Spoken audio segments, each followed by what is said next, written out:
no tenemos quien nos defienda. Estamos solos.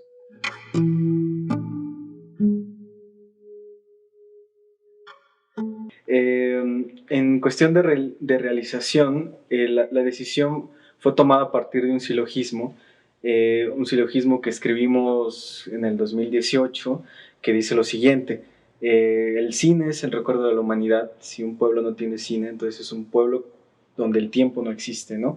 Y de esta manera nos gusta ver a Nueva Italia, ¿no? Dentro de la planeación del documental, como un territorio estancado, como un territorio abandonado por la creciente violencia que se vive ahí, ¿no? Incluso se puede ver en el lenguaje cinematográfico en general cómo los planos fijos nos llevan a este letargo, a este lugar donde no hay mucho movimiento, el movimiento externo es nulo y el movimiento interno lo dan ciertos aspectos naturales del mismo pueblo, ¿no? Pero que no dejan de representar esta letanía dentro del lugar. Digamos que la metáfora del cine destruido es también sirve para ejemplificar el no paso del tiempo dentro de este pueblo, ¿no? Que es lo que quieres dar un poco a entender, entiendo, con tu respuesta. Claro, porque sabemos que el cine de alguna manera imita el movimiento, ¿no? O sea, es como una especie de ilusión, pues, a partir de las 24 imágenes y todo este tecnicismo que sabemos. Y digo, irónicamente, se podría decir que lo que nos queda reemplaza ese movimiento por un movimiento nulo, ¿no? Un movimiento estático, como si intercambiáramos, ¿no? Como si a partir de la pérdida de ese cine, de ese, se podría decir, falso movimiento, realmente encontramos como un estancamiento real, ¿sabes? Como esa imagen fija, esa postal, ¿no? Que remiten más bien a la fotografía fija, ¿no? Hablando de lenguaje concretamente.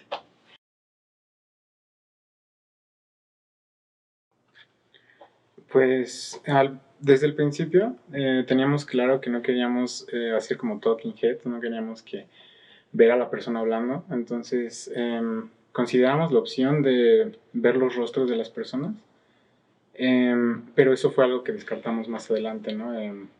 Decidimos simplemente apegarnos a esta idea de mostrar las imágenes, los lugares, la soledad del pueblo y la ausencia de todas las personas. Entonces creo que o sea, nos ayudó bastante no tener esas entrevistas como las talking heads y guiarnos bastante por el lugar y eso. Entonces sí fue algo que nació como muy desde el principio. Estábamos abiertos, pero realmente sí fue algo que tuvimos claro desde el principio.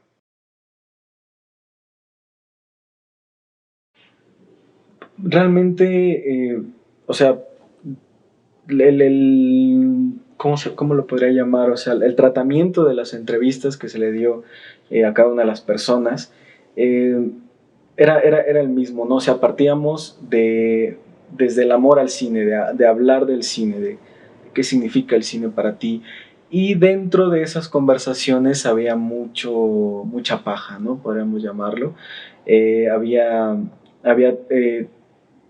todos estos episodios donde se hablaba de las películas favoritas de estas personas, pero realmente estábamos orientándolos hacia hablar sobre lo que significaba el cine para ellos, ¿no?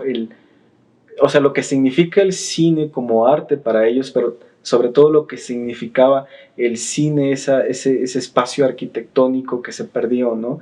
Y a partir de hablar de ese espacio arquitectónico se habla, o sea, ya está explícito el significado que tiene el mismo, ¿no? Y por ejemplo, una vez que se hablaba de este amor al cine y se hablaba de la pérdida, era inevitable, o sea, cuando decíamos qué sucedió con el cine aquí en Nueva Italia, ¿no? O cómo podemos ver cine en Nueva Italia, había este silencio y el saber que no existe y saber cuáles fueron las causas que lo originaron. Y eso es realmente a lo que queríamos llegar, ¿no? Entonces se podría decir que partimos como de algo íntimo, o sea, como de una visión cinematográfica de dos personas que se sientan a hablar sobre ello, pero para justamente encontrar como la aguja en el pajar, ¿no? Que es la pérdida del cine en sí. Realmente era muy interesante hablar con las personas cuando estábamos entrevistándolos, porque había personas que sí nos hablaban de su gusto por el cine, aunque no tuvieran una cultura cinematográfica muy amplia, nos hablaban mucho de lo que significaba para ellos el cine, pero había personas que entrevistábamos que, o sea, era nulo su gusto o su atracción por el cine, ¿no? Entonces nosotros queríamos llegar como sacándoles esa idea de qué significaba para el pueblo el cine y qué es lo que se había perdido, ¿no? Y que ellos igual y no se habían dado cuenta que habían perdido.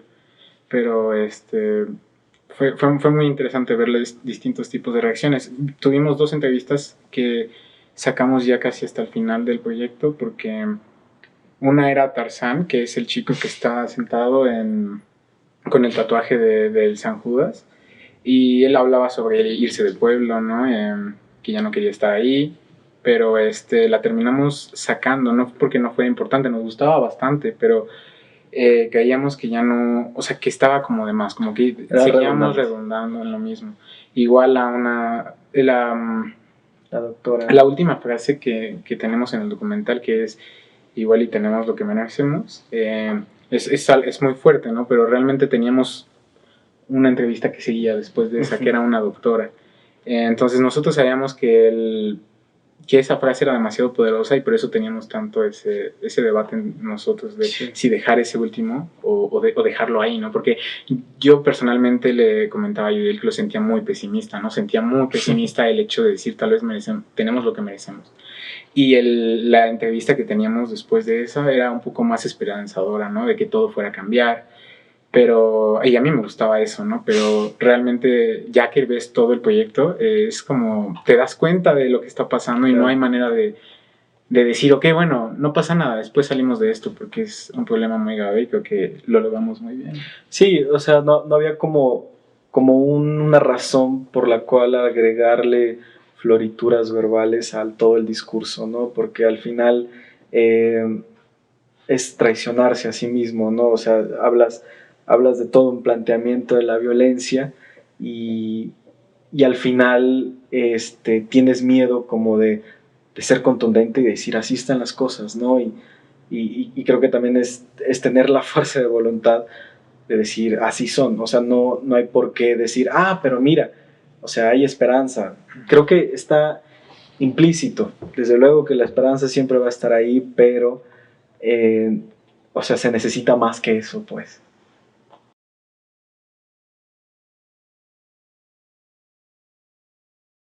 Desde luego, la conciencia del fuego, se podría decir, llega en el momento del montaje, ¿no? Desde luego nosotros teníamos este material de archivo que precisamente nos conecta directamente con el fuego, que es el cine incendiándose, ¿no?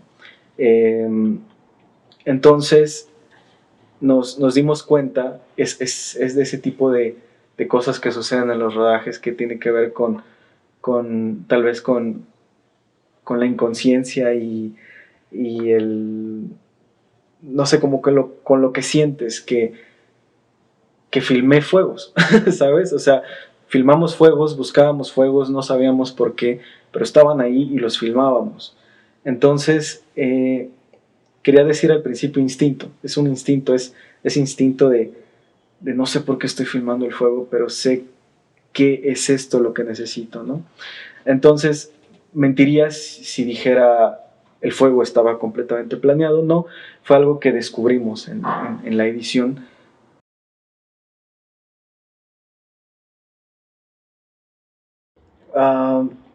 Creo que, o sea, no soy partidario de creer que el ser humano tiene esta disociación de si cuando naces eres bueno o eres malo, no creo en eso, o sea, en ese planteamiento, porque creo que tiene que ver muchísimo en el contexto social en el que creces, ¿no? Por ejemplo, también tengo que aclarar que, o sea, por el hecho de haber nacido en Nueva Italia no significa que vaya a ser narco, ¿no? ¿Sabes? Es una cuestión de cómo, de cómo se rige tu visión y creo que también tiene que ver mucho con la manera en la que vas viendo la vida, ¿no? O sea, es complicadísima la pregunta porque tenemos que partir sobre qué es el ser humano, ¿no? O sea, cómo, si realmente tenemos una naturaleza, ¿no? O sea, somos animales, pues, y tenemos un instinto, pero realmente no sabría decir si ese instinto es precisamente violento, o qué consideramos violento, ¿no? Porque, por ejemplo, el nacimiento, nuestro nacimiento, es entre sangre y tripas y orina, eso es muy violento. La manera en la que nace un árbol y se rompe una semilla es muy violento. El Big Bang, la teoría del Big Bang es muy violenta, es una explosión gigantesca, ¿no? Entonces, si te das cuenta, o sea, nuestro mundo se rige por la violencia también, pero no sé si nos hace violentos o qué no nos, o no sé, o sea, qué nos dice que el hecho de hablar un poco más fuerte de lo habitual no es violento para, no sé, para las ondas de sonido o lo que sea, ¿no? Entonces, es difícil. Yo diría que la violencia no es intrínseca en el ser humano, pero sí en la vida, ¿sabes? Eso es lo que yo creo.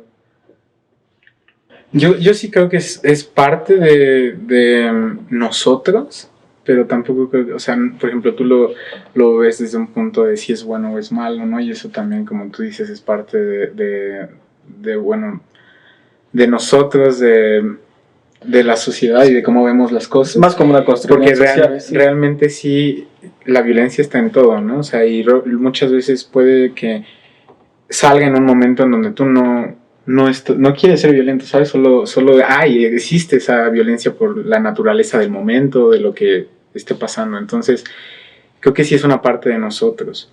Pero, pues también aquí, por ejemplo, en el país en el que vivimos, tenemos muy normalizado, ¿no? Toda la violencia y volvemos al tema del contexto, o sea, de dónde vienes y cómo se rige la ley en ese lugar.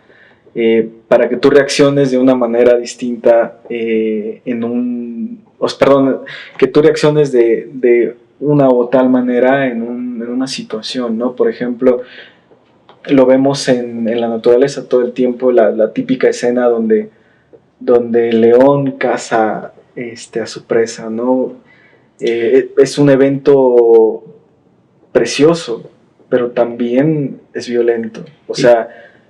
Y si nosotros mismos también, o sea, si no tuviéramos todos los privilegios que tenemos hoy en día, también el simple hecho de nosotros ir a buscar comida sería también de cierta manera tal vez violento, ¿no? Claro, o las alternativas que te deja la vida misma, ¿no? O sea, por ejemplo, creo que en México nadie está, y creo que también en América Latina en general, nadie está completamente ajeno al problema del narcotráfico, ¿no? O sea, se extiende de una manera impresionante.